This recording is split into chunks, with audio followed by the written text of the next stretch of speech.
Très bien, bienvenue à vous, chers téléspectateurs, le fidèle, je peux le dire ainsi, de votre émission La Parole aux religieux, une émission très édifiante qui reçoit pour vous chaque semaine les hommes de Dieu qui viennent parler de, je dirais, de leur foi ou de leur conviction ecclésiastique pour édifier le peuple de Dieu à travers le monde. Mais c'est différent, vous allez constater qu'il y a deux numéros qui seraient différents. La fois passée, nous étions avec lui et aujourd'hui, nous sommes également avec lui, toujours accompagné de M. Alain Mbouya à la co-présentation parce qu'il y a un peu je dirais, une nouvelle touche. Hein. À chaque fois que nous serons avec lui, il y aurait eu une nouvelle touche d'essayer de mieux faire les choses pour que vous puissiez comprendre l'essentiel de ce que nous sommes en train de faire à la maison. Monsieur Alain Mbouya, je commence d'abord par vous recevoir et vous dire bonsoir. Bonsoir. Comment vous vous sentez cet après-midi? Toujours en forme pour servir les téléspectateurs qui nous suivent de part et d'autre dans le monde entier. En tout cas, nos big dédicaces, nos salutations à toutes ces grandes familles qui nous regardent de part et d'autre dans le monde entier parce que nous sommes obligés de fouiller, de bêcher pour qu'on puisse leur donner le meilleur de nous-mêmes.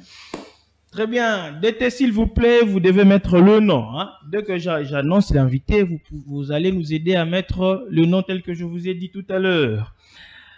Nous allons parler sur un sujet très sensible parce que j'ai dit qu'il y a eu une nouvelle touche dans l'émission.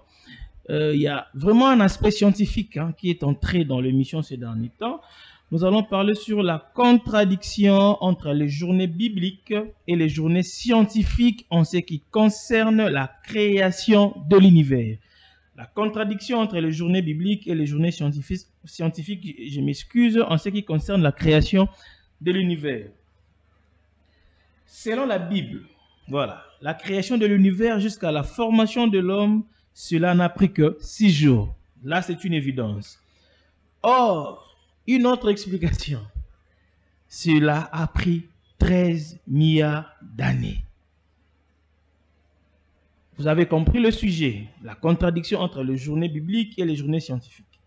En plus, depuis Adam, qui est considéré comme le premier homme jusqu'à nos jours, en nous basant sur la chronologie biblique, cela fait 6000 ans. Or, une deuxième entité, si je peux le dire, selon la science, l'apparition du premier homme remonte à plusieurs millions d'années. Entre la science et la Bible, qui dit vrai? C'est dans ce cadre que nous recevons pour vous, pour la deuxième fois sur ce plateau, Monsieur Flavien Panzou Mwaka, le cosmologiste autodidacte et astronome amateur, inventeur du modèle cosmologique universel et initiateur du projet Astro-Théologie. Monsieur Flavien Panzou Mwaka, je vous reçois, je vous salue. Bon après-midi. Merci, monsieur le journaliste. Je suis là à votre disposition. Comment vous vous sentez cet après-midi, monsieur Flavien? Je me sens bien, je suis en forme. Vous devez augmenter la voix, vraiment, parce que ce sujet est très pertinent. Je ne sais pas si je me trompe, mon confrère va me dire, est très pertinent. Il suscite aussi beaucoup de contradictions. Je viens de le lire ici à l'annonce de l'émission, parce que vous devez nous aider et aider les téléspectateurs à comprendre. Cher Omega, j'ai besoin du nom de l'invité, s'il vous plaît. Flavien Panzou Mwaka. Monsieur Flavien, on entre directement à notre thématique de cet après-midi. Contradiction entre les journées bibliques et les journées scientifiques en ce qui concerne la création de l'univers.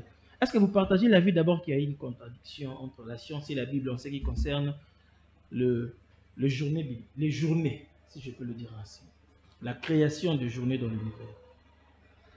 Ok, c'est ce que je voulais dire à tous ceux qui nous suivent, c'est-à-dire qu'avant d'entrer en profondeur de ce qui est écrit, moi aussi je croyais qu'il y avait une contradiction. Vous aussi, vous croyez qu'il y avait Oui, une contradiction? au départ, je croyais qu'il y avait une contradiction entre la science et la Bible. Mais après avoir fait les recherches, j'ai trouvé qu'il n'y avait pas de contradiction entre la science et la Bible. Et pour ce que nous devrons savoir, c'est qu'ici, en Afrique, nous nous contentons seulement de lire. Seulement des livres. Oui, c'est ainsi que toutes ces choses passent vraiment inaperçues. Mais en Occident, notamment aux États-Unis et en France, c'est vraiment un grand débat entre les religieux et les scientifiques. Donc, je disais qu'aux États-Unis et en France, c'est vraiment un grand débat entre les religieux et les scientifiques à ce qui concerne les jours de la création. Ok. Et cela divise même les religieux et les scientifiques. Ok. Parce que ils ne se mettent pas d'accord Sur cette question. sur cette question. Et ce qui est là, tout simplement parce que les gens ne comprennent pas réellement les langages bibliques. Je pouvais même dire que dans le passé, certains chercheurs, certains scientifiques ont été même condamnés par l'Église parce qu'ils ont osé toucher au schéma biblique de la création. Ok. Donc, il y avait comme une sorte de guerre froide entre les chercheurs scientifiques et les religieux. Effectivement, il y a effectivement une guerre froide, surtout autour des journées de la création. Ok. Mais, après avoir lu et relu et fait des recherches autour de ça, j'ai découvert qu'il n'y avait pas effectivement de contradictions.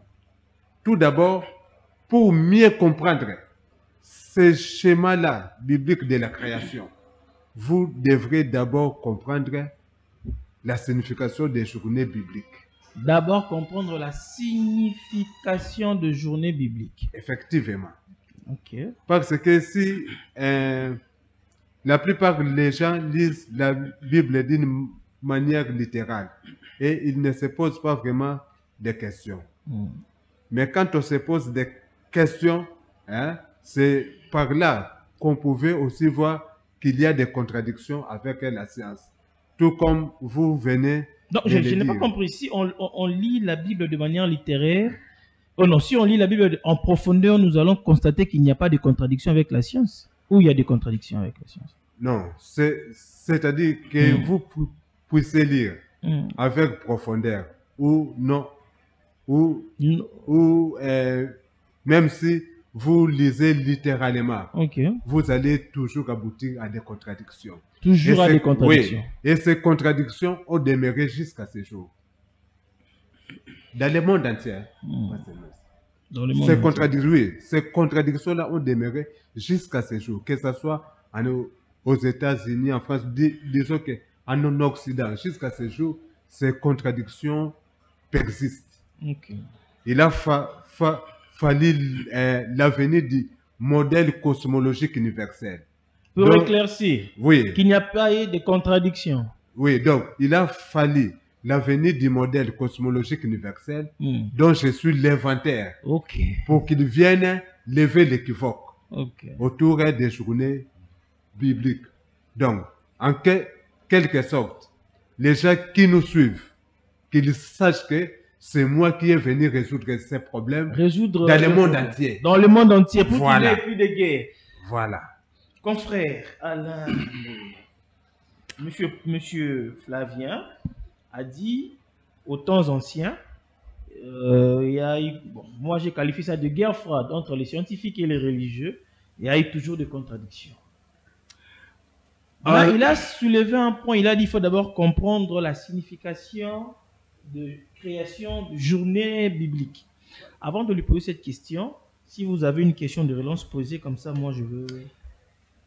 Très heureux une fois de plus de vous savoir devant notre plateau pour que nous puissions échanger, pour éclaircir à l'opinion nationale et internationale ce que vous dites.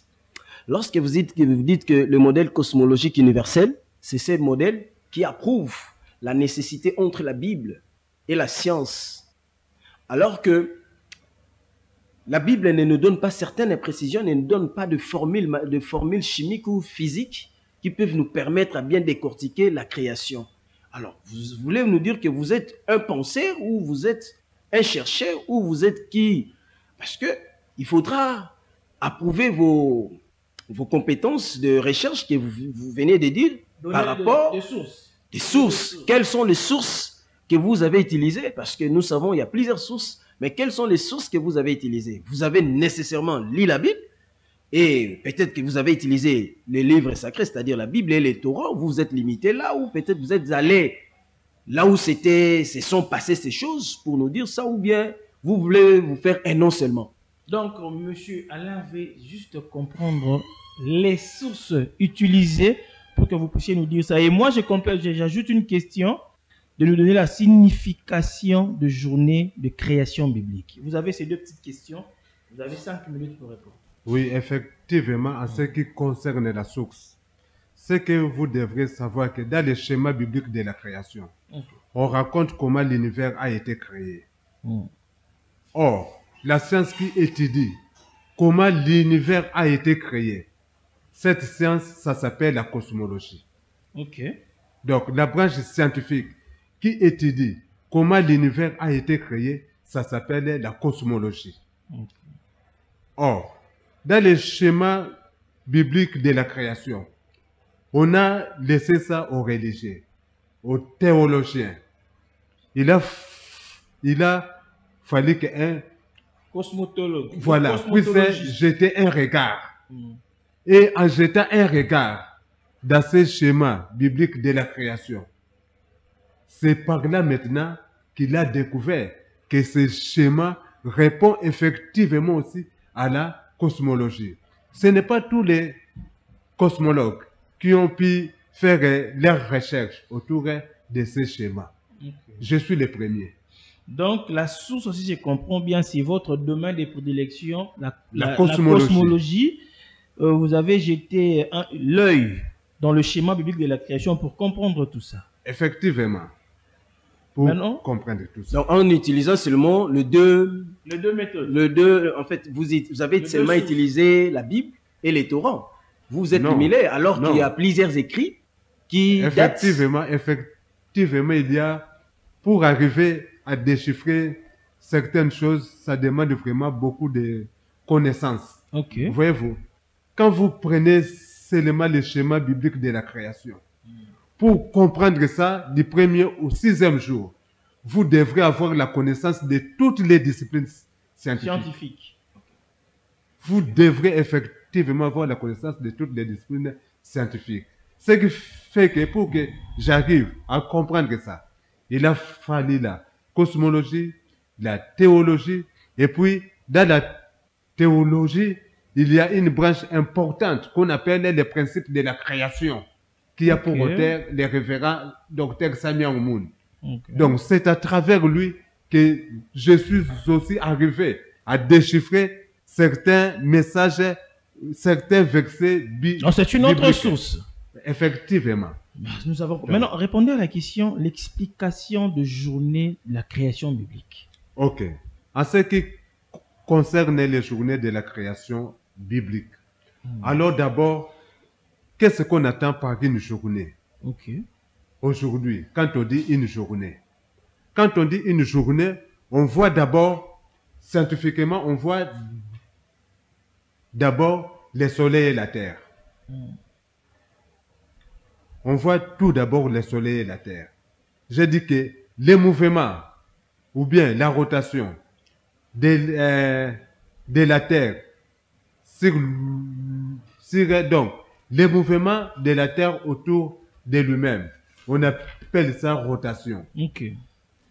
C'est-à-dire, 24 heures, quand on prend comme axe le soleil.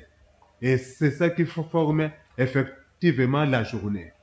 Alors, quand on prend maintenant les mouvements de la terre tout autour du soleil, ça fait 365 jours. Là, ça fait une année. Donc, quand on parle des journées, on tient compte du soleil et de la terre. Or, quand nous rentrons dans la Bible, quand on commence du premier jour jusqu'au quatrième jour, il n'y avait pas, jusqu'au troisième jour, il n'y avait pas encore création du soleil.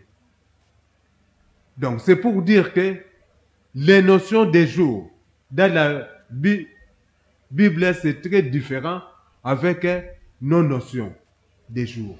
Très différent. Très différent. Donc, vous voulez évoquer qu'il y avait eu déjà certaines apparitions avant de pouvoir arriver au moment où la lune, le soleil a apparu. Oui, effectivement. Quand nous prenons, par exemple, les premiers jours, on nous dit qu'au commencement, Dieu créa les cieux et la terre. Et puis, on nous dit qu'il y avait un esprit de Dieu qui se mouvait sur les eaux. On ne nous dit pas quand est-ce que ces eaux-là a été créées, ni quand est-ce que cet esprit de Dieu a commencé à se mouvoir sur les eaux. Mais à la fin, à l'apparition de la lumière, on nous dit que c'est les premiers jours. On risque de s'éteindre dans quelques secondes d'ici d'été. On risque de s'éteindre. La télé menace. 80 quelques secondes, ça va s'éteindre. Évoluez, monsieur Flavien. Oui, ok. Donc, là, on est au premier jour. Il n'y avait pas encore création de la terre et du soleil. Donc, les jours étaient dictés en fonction de ce qui venait de s'accomplir. Voyez-vous? Donc, les jours étaient dictés en fonction, c'est-à-dire, au commencement où Dieu a créé, jusqu'à l'apparition de la lumière. C'est ça qui a marqué le début du premier jour. Vous comprenez? Mais il n'y avait pas encore création du soleil et de la terre. Donc, on ne pouvait pas dire que c'était une journée de 24 heures. Alors, quand on entre au second jour, on nous dit que dans les second jour, notamment en Genèse 6, en Genèse 1, verset 6, pour ceux qui nous suivent peuvent lire ça dans leur Bible, en Genèse 1, verset 6. On nous dit, puis Dieu sépara les eaux d'avec les eaux. Ce fut le second jour. En fonction de quoi? Parce qu'il n'y avait ni l'existence du soleil, ni l'existence de la terre. C'était tout simplement fixé en fonction de ce qui venait de s'accomplir. N'est-ce pas vrai qu'il y a tantôt certains jours, par exemple, ici, il faudra voir au niveau de l'Europe, ils ont 4 saisons. Et dans les 4 saisons, lorsqu'il y a l'hiver, on n'a même pas la présence du soleil. Donc c'est tout à fait normal que ce soit un jour normal, sans que même on puisse parler du soleil et de les éclairs, ce qui est en fait le luminaire. Prenons seulement le cas de pôle Nord et du pôle Sud. Dans le pôle Sud, la journée fait le soleil, disons que la lumière fait 6 mois. 6 mois, voilà. Et la nuit aussi fait 6 mois. Donc, on pouvait dire que c'est 2 jours. Oh, l'air de 2 jours est différent de notre des jours ici en Afrique. Oui, et les religieux disent aussi que 1000 ans font un jour, tout ça. Selon le livre de Pierre, là. Oui, dans 2 Pierre 3:8, il est écrit ceci. Ne savez-vous pas que pour Dieu, un jour est comme 1000 ans, et 1000 ans sont comme un jour. C'est une supposition. Oui, c'est-à-dire, on ne dit pas qu'un jour est égal à 1000 ans. Mais on dit qu'un jour est comme 1000 ans. Maintenant, dans ce cas, Jésus est parti il y a plus de 2000 ans, parce que Jésus est parti il n'y a que 2 jours. Si nous restons dans cette logique-là, depuis que Jésus a quitté la terre, ça ne fait que 2 jours. Non. On dit que ne savez-vous pas pour dire qu'un jour est comme 1000 ans. On ne dit pas qu'un jour est égal à 1000 ans. On dit un jour est comme 1000 ans. Et 1000 ans est égal à un jour. Non. 1000 ans est comme un jour. Voyez-vous. Voilà. Alors, vu qu'il y a beaucoup de choses à se dire. Alors, pour ce que vous venez de dire là est très important. Parce que Dieu compte sur base des périodes. Dieu compte sur base des périodes.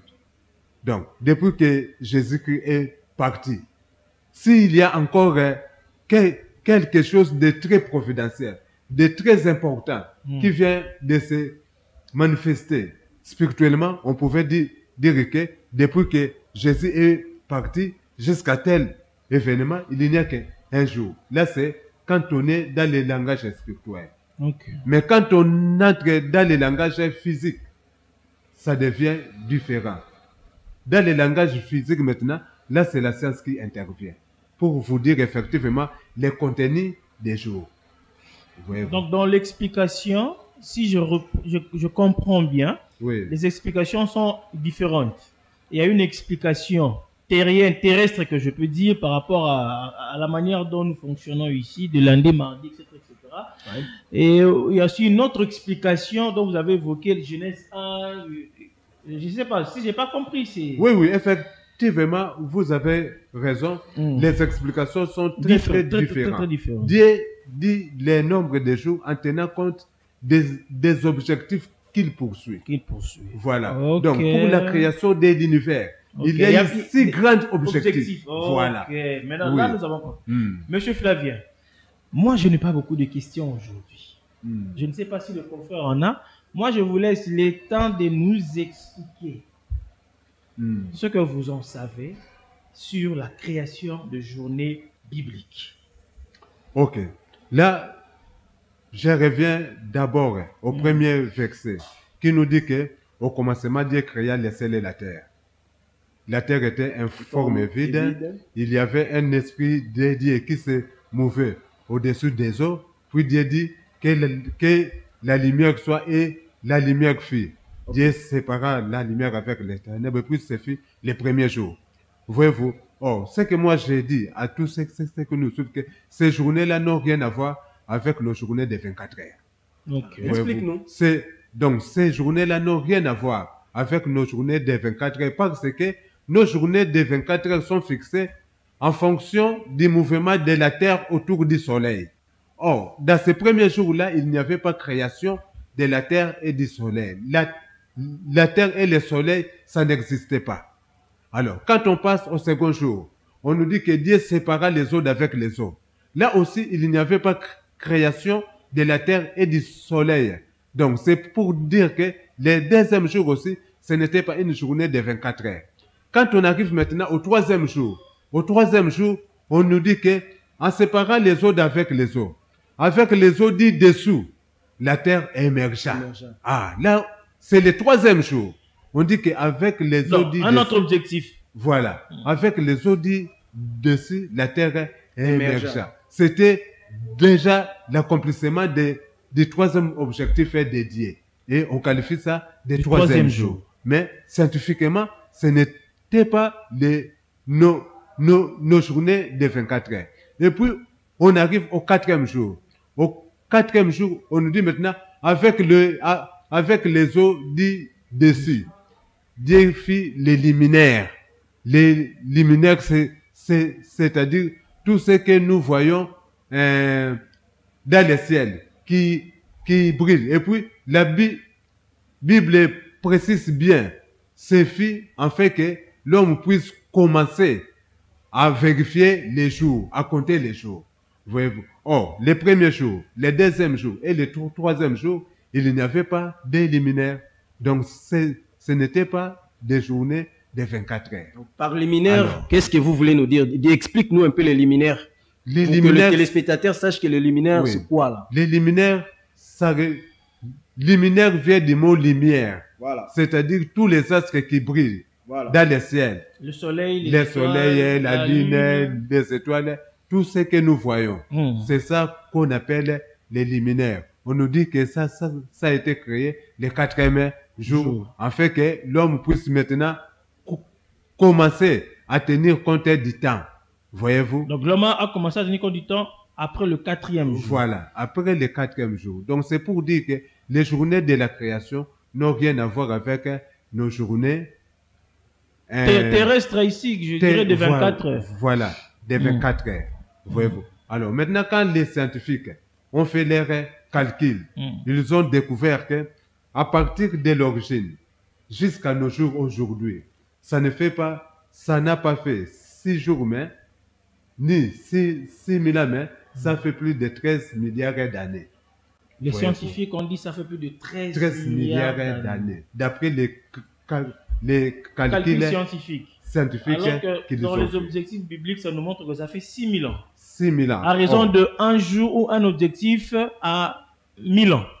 Non. C'est-à-dire que c'est la science. Toutes les journées bibliques n'avaient pas de temps égal. Moi, je prends ça en termes d'objectifs. Oui, d'objectifs. Donc, tous les objectifs n'avaient pas de temps égaux. Oui, c'est ainsi qu'on a dit un jour pour dire et comme. Et comme. Donc, ça peut être 1000 ans, Ou- 1 milliard d'années. Ça tout peut être 1000 ans plus Voilà. ou moins. Oui, moins. Comme si on prend, par exemple, les seconds jours. Quand, là où c'est écrit que Dieu sépara les eaux d'avec les eaux. Cet événement-là n'a pris que quelques secondes, scientifiquement. Voyez-vous? Cet événement-là n'avait pris que quelques secondes. Nous parlerons dans les jours qui suivent. Et pour les scientifiques, à partir de cet événement-là, jusqu'à ce jour, que l'humanité a fait déjà 13 milliards d'années d'existence. Alors, il y a aussi un point très important pour ce qui est de la création d'Adam jusqu'à nos jours.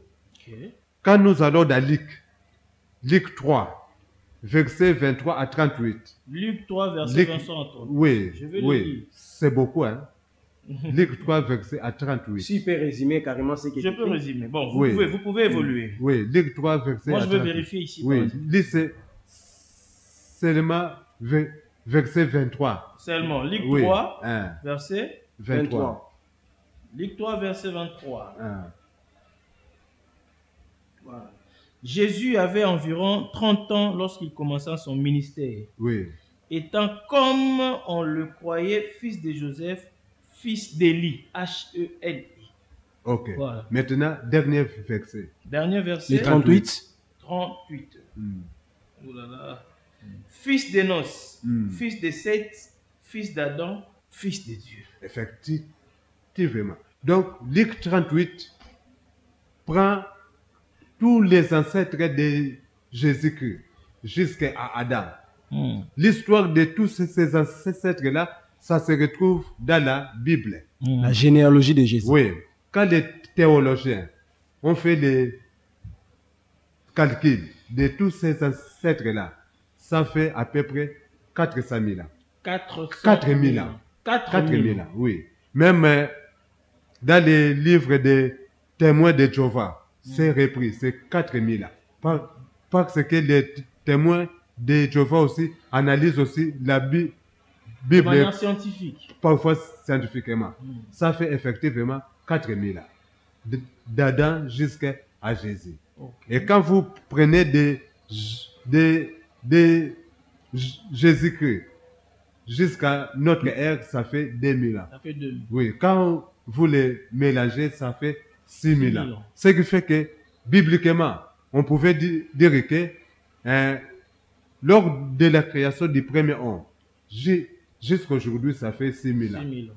Or, quand les scientifiques ont découvert les premiers ossements des humains ici en Afrique, notamment en Éthiopie, En Éthiopie. et en Afrique du Sud, ils ont découvert que ces ossements-là ont 3 millions d'années. 3 millions d'années, pas 6 000 ans. Pas 6 000 ans. Une Ils ont- contradiction. Ah, voilà. Effectivement, une contradiction quand on dit que Adam c'est le premier homme. Là maintenant, ça devient une contradiction. Voyez-vous? Mais quand on suit l'histoire d'Adam, on le met dans le contexte historique de 4000 ans, on voit qu'il n'y a pas une contradiction. Et là maintenant, on aboutit à la conclusion que Adam n'était pas le premier homme. Oh, Dieu, mais, vous allez, il va nous en, je sais pas là. vous Là- allez revenir. Hmm. Chers téléspectateurs, je rappelle que nous avons reçu pour vous M. Flavien Panzumwaka, le cosmologue. Moi, j'appelais cosmotologue ou cosmotologiste. Tout ce qu'il dit est consigné dans son livre « La supériorité de la Bible et de la Torah sur le modèle cosmologique scientifique ». Voilà. L'astronomie et théologie qui fait le modèle l'astro-théologie. D'été Bazo, là, si vous pouvez nous aider à zoomer, je vous recommande d'acheter ces livres. Je ne sais pas si c'est à vendre. Hein. C'est à vendre. C'est à lui, hein, c'est à lui de bien monsieur préciser. Flavien, c'est- vous- Oui, vendez mais les les livres est déjà en vente en En Europe. vente en hein. Europe. En Europe, oui. C'est En tout cas, je C'est déjà vous en vente en demande Europe, d'acheter ces livres. C'est très important. Par Internet, hein, Même par Internet. déjà peuvent avoir. Le temps nous fait défaut. Je crois qu'il nous reste moins de 12 minutes. Comme ça, on doit avoir fait signe. Monsieur Alain, je vous laisse la passe de poser la question. Parce qu'il a dit Adam n'était pas le premier homme. En tout cas, moi, et Betty Mouti Momangaï. Moi, je voudrais juste comprendre. Certes, vous voulez maintenant nous mettre dans un impasse parce que s'il faudra voir l'Empire Constantin avec ce qui s'était passé, où la politique a dû mettre certains versets ou certains livres, les esquisses bibliques, c'était peut-être pour leurs intérêts, pour qu'ils puissent savoir gérer la politique et l'Église. Vous voulez nous faire comprendre que la première personne à avoir écrit, le prophète Moïse, qui a rédigé, peut-être que ces écrits tantôt ont été bougés par rapport aux sectes religieux, ou pardon, aux églises, qui se disaient, bon voilà, s'il y a certaines réalités, ça pourrait poser problème au niveau de la population pour que nous ne puissions pas bien gérer. Ça, c'est la question. Ouais. Maintenant, moi, par rapport au dit, nous tombons à la conclusion qu'Adam n'était pas le premier homme. Donc, avant Adam, il y avait aussi d'autres hommes qui ont existé. Effectivement. Donc, vous prenez la question de M. Alain et ma question, prenez le temps pour qu'on en finisse parce que le temps d'été bazo la me signale déjà. Vous avez le temps, vous avez à peu près 10 à 8 minutes pour répondre. Oui, là, il faut que je m'explique. C'est-à-dire, selon la science, l'homme a connu une évolution. Parmi cette évolution, il y a eu plusieurs périodes où on nous dit l'homme de Néandertal, Australopithèque et consorts. Néandertalien. Voilà. Nous, tels que nous sommes là, nous sommes ce qu'on appelle les Homo sapiens, notre forme actuelle, les Homo sapiens. Et ce qui est aussi, ce qui étonne avec l'histoire d'Adam et Ève, c'est que cette histoire-là marque effectivement le début de ce qu'on appelle l'histoire, parce que la science est divisée en préhistoire et en histoire. Voyez-vous? Alors, l'histoire d'Adam marque la période où on pouvait dire que l'homme est devenu intelligent.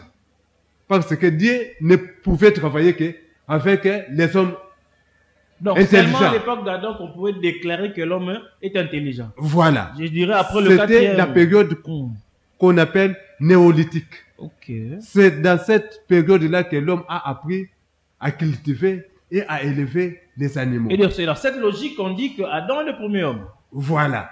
Adam est le premier homme. Partant voilà. de cette logique. Voilà. Okay. Or, la Bible n'est pas un livre scientifique, ni un livre d'histoire. La Bible nous parle des faits providentiels, c'est-à-dire ce qui intéresse la providence de Dieu. Et Adam et Ève ont été bibliquement les premiers avec qui Dieu a voulu réellement faire de cette humanité le royaume des cieux. Okay. Voyez-vous, c'est ainsi qu'ils sont qualifiés des premiers hommes, et quand Jésus-Christ est venu, on l'a qualifié de second Adam. Du second Adam. Voilà, c'est-à-dire le second homme à qui Dieu de nouveau a voulu faire de cette terre le royaume des cieux. C'est ainsi que quand vous lisez dans Marc 3, versets 14 à 15, Jésus-Christ dit, maintenant l'état est accompli, le royaume des cieux est proche. Répentez-vous et croyez à la bonne nouvelle. C'est-à-dire, Jésus-Christ est venu en tant que le second Adam pour réaliser ce que Adam et Ève n'ont pas pu réaliser. Ok. Voilà. Voilà, donc, nous comprenons. Voilà. Nous comprenons. En tout cas, chers téléspectateurs, cette émission a pris notre touche, bien que nous sommes à la fin, mais Papa Omega va me comprendre. Sur Pessingata moi, Minitata Misato, Nagoka bien. En tout cas, une nouvelle touche scientifique qui s'ajoute à l'émission. C'est très intéressant, très très important, vous savez. En tout cas, je vous invite à ne jamais suivre, à ne jamais manquer plutôt, à ne jamais manquer les numéros de chaque mardi, surtout chaque mardi, parce que Apparemment, chaque mardi que nous commencerons à être avec M. Flavien Panjou. Apparemment, c'est chaque mardi. Chaque mardi. Monsieur Alain, relancez vite votre question et il va répondre en termes de conclusion pour qu'on en finisse. Voilà, rapidement. pour que nous puissions conclure sur cette émission, pour que nous puissions en conclure, vous avez parlé que l'homme, la science a pu découvrir qu'il y a eu des ossements au niveau de l'Afrique Oui. qui datent De 3 pratiquement millions d'années. de 3 millions d'années. Donc ça dépasse même ce que la Bible nous dit. Est-ce que pouvez-nous un peu nous détailler un peu en fait c'est quoi ce problème? Parce que là, la science met en contradiction les écrits sacrés. Non, j'ai dit qu'il n'y a Il nous pas, reste 5 minutes, M. oui, Flavien, si qu'il vous n'y a pouvez pas répondre un peu rapidement. des problèmes. J'ai dit que la Bible se concentre sur ce qui fait partie de la providence, pas sur ce qui fait partie de la science. Et Ok. pour ce qui fait partie de la providence, Adam était la première personne avec qui Dieu a voulu faire de cette planète Terre des royaumes des cieux. C'est ainsi qu'il a été désigné comme étant le premier homme. Et on a pris l'histoire de ce qui s'est passé au premier homme. On l'a fait habiller à Adam. Ok. Voyez-vous, c'est comme nous aujourd'hui en Afrique. Quand nous pensons un peu à nos ancêtres, on se limite peut-être au XVIIe siècle. Et on prend l'histoire de ce qui s'est passé réellement à l'origine. Que notre ancêtre, en arrivant, il avait tué un lion. Donc on prend ça, on le fait habiller à cet ancêtre-là du XVIIe siècle où nos souvenirs se limitent. Voilà. C'est ça. Effectivement. Oh là là, malheureusement, les bonnes choses ne durent jamais. Nous avons consommé le temps, nous sommes obligés de rendre l'antenne. En tout cas, nous sommes à la fin. Merci à tous les fidèles téléspectateurs de cette émission. En tout cas, habituez-vous à M. Flavien, surtout avec mon collaborateur, à mon confrère Alain Bouya. En tout cas, je vous remercie. Merci. Votre mot de la fin pour qu'on en finisse. Je dis sincèrement merci. Je présente seulement des joyeux anniversaires à mon fils aîné qui au totalise 12 ans. Oh là là. Donc, la cosmologie, je crois que joyeux anniversaire. Joyeux anniversaire à notre fils. Et je salue ma mère et ma femme. Ma mère, c'est Maman Tabitha, une servante de Dieu. Et ma femme, la secrétaire d'une grande entreprise dont je ne citais pas les noms ici pour faire la publicité. On se retrouve là à la prochaine fois, à la même heure et à la même occasion. Je vous dis bye bye. Ciao, je vous aime beaucoup.